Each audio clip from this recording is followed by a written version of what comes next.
Breaking news! Bengals fans, this is the kind of off-season conversation that completely changes the energy around this team.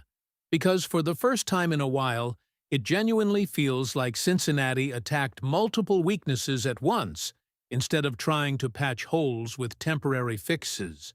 And the crazy part is, some of the names being talked about right now are not even the obvious headline grabbers. There are guys quietly entering this roster who could end up becoming some of the most important pieces of the entire 2026 season. And if even half of these moves hit the way the organization hopes they will, this Bengals team could look completely different once the season starts rolling. Before we go any further, make sure you hit that like button and subscribe to the channel because this off-season is getting more interesting every single week. And if you're a real Bengals fan, you already know there are going to be massive storylines developing all throughout training camp, preseason, and into the regular season. You do not want to miss any of it. Now let's get to what really matters. One of the most fascinating things about this offseason is how much attention the defense received. Not just one position, not just one flashy addition. The Bengals clearly looked at what happened last season and realized certain rooms on this roster simply were not good enough. And honestly, the safety room might have been the biggest example of that. That is why the addition of Kyle Duggar suddenly becomes much bigger than people initially realized. This is not just about adding another body to the roster. This is about bringing in somebody who already proved he could survive AFC North football. That matters. A lot. Duggar went to Pittsburgh after things started looking shaky for his career, and instead of fading away, he managed to carve out playing time in a defense coached by Mike Tomlin. That alone says something. Tomlin does not hand out defensive snaps for free. If you cannot play, you sit. Duggar got on the field, and now Cincinnati gets a player who could legitimately compete for a starting role while also immediately improving the depth of the room. The biggest issue with the Bengals' secondary last season was consistency. Too many missed opportunities. Too many moments where communication looked broken. Too many situations where the safety play simply did not hold up. Duggar may not be the splashiest name in the NFL, but sometimes those are the exact moves that end up mattering most by November and December. He gives this defense options. He gives them physicality. And maybe most importantly, he creates competition. Nobody should be comfortable walking into a starting spot this year. And while we are talking about unique defensive additions, Bengals fans should absolutely keep an eye on Eric Gentry. Now this is where things get really interesting because Gentry is not your typical linebacker prospect at all. In fact, one of the biggest talking points surrounding him is that some people genuinely do not know what position he should ultimately play. But honestly, that might actually become his biggest advantage. The Bengals brought in a player from USC who already has a ton of football experience, and now it becomes the coaching staff's job to unlock whatever version of him works best at the NFL level.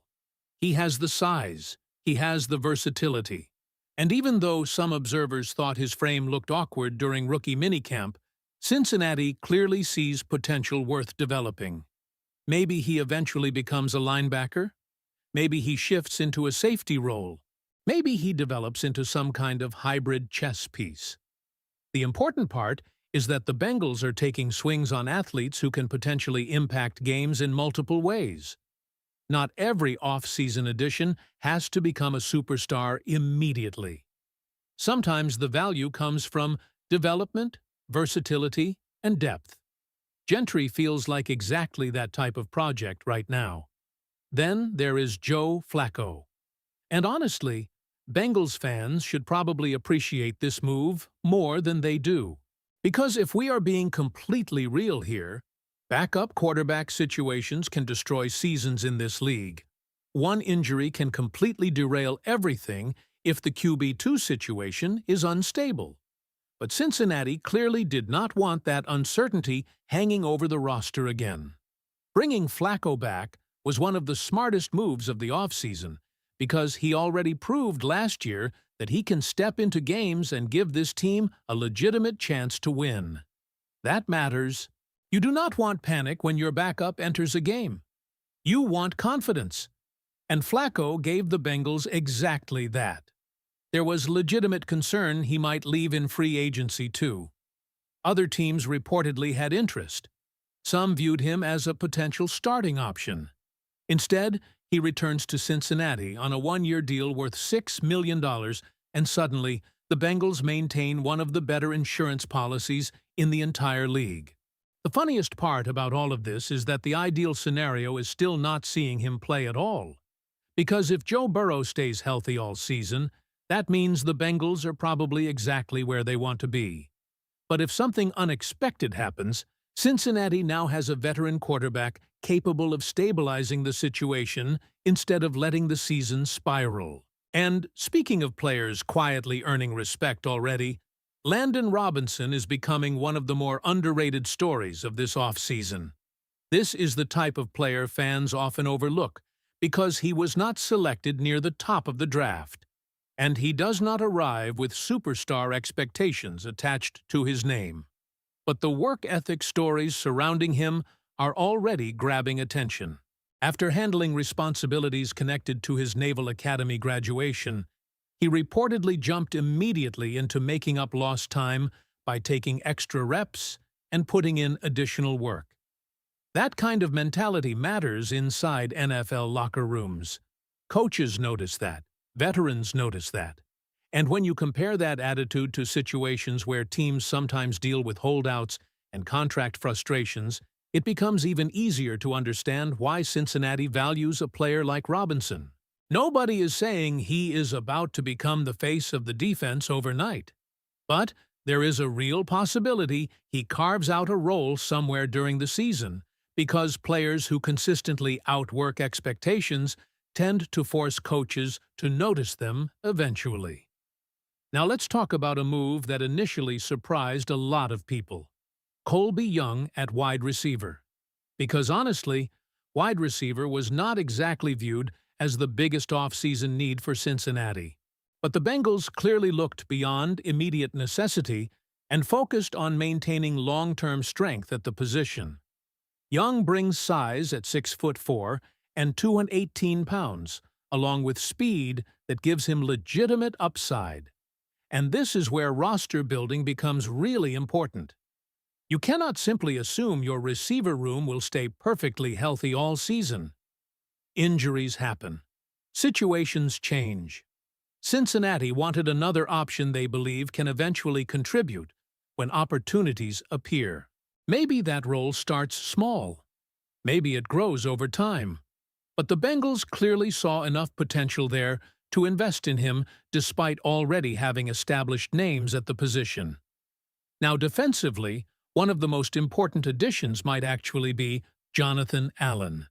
And the reason this move feels so important is because it addressed a major weakness with proven experience instead of uncertainty. The defensive tackle room desperately needed reinforcements, and Cincinnati responded by bringing in a veteran player who already established himself at a high NFL level.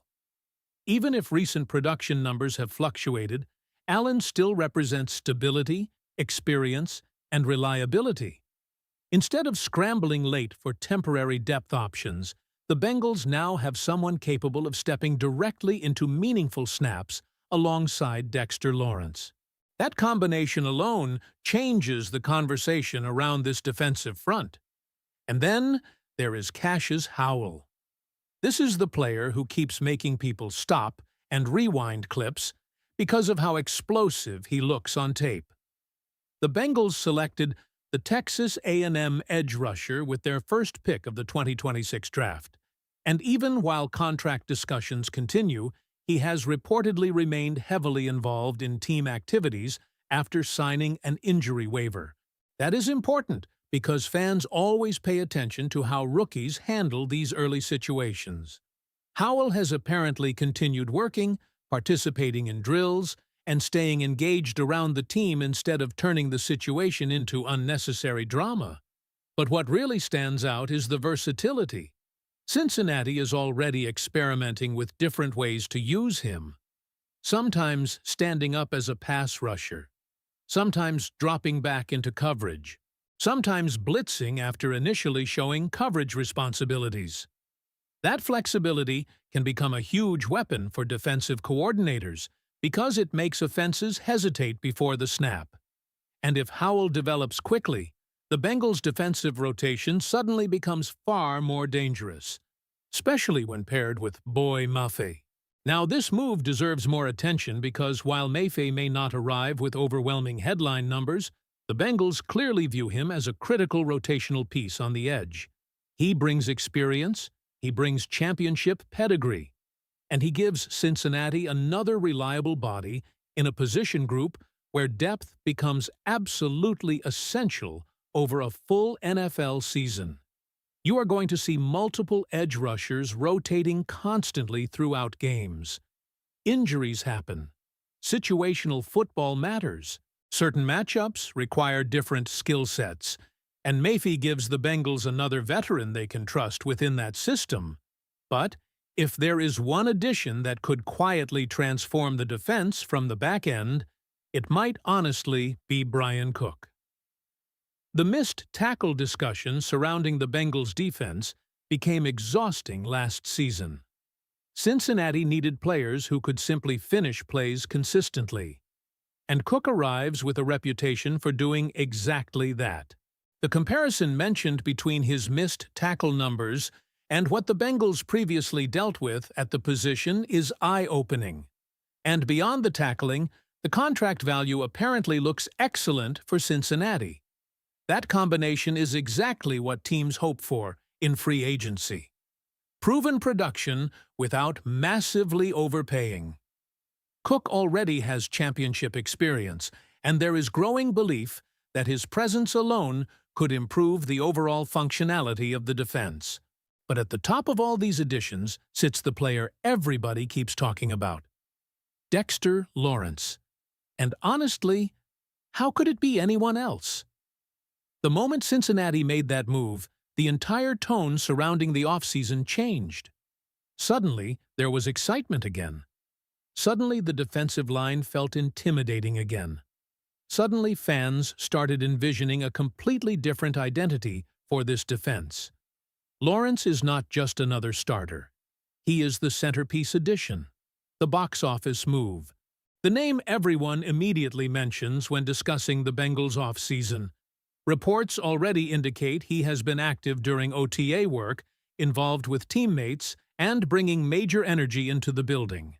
And the expectations are enormous, because Cincinnati does not just want him to be solid. They want him to dominate. They want him to elevate everybody around him. They want offenses to completely rethink how they attack the middle of this defensive front.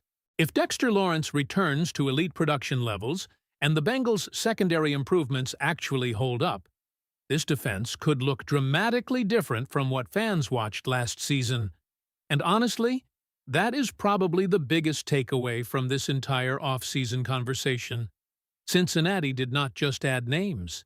They targeted specific weaknesses: safety help, defensive line reinforcements, rotational depth, veteran leadership, versatility, insurance at quarterback, athletic upside. All of it feels connected to fixing real issues the roster previously had. Now, the real question becomes this: which one of these additions is actually going to make the biggest impact once the games start? Is it Dexter Lawrence changing the entire defensive identity? Is it Bryan Cook stabilizing the secondary? Is it Jonathan Allen bringing veteran consistency? Could Cassius Howell explode faster than expected? Or maybe somebody unexpected like Kyle Duggar or Landon Robinson ends up becoming one of the biggest surprises of the season. I want to hear from you, Bengals fans. Which off-season addition are you personally most excited about heading into 2026? And which player do you think is being underrated right now? Who dey?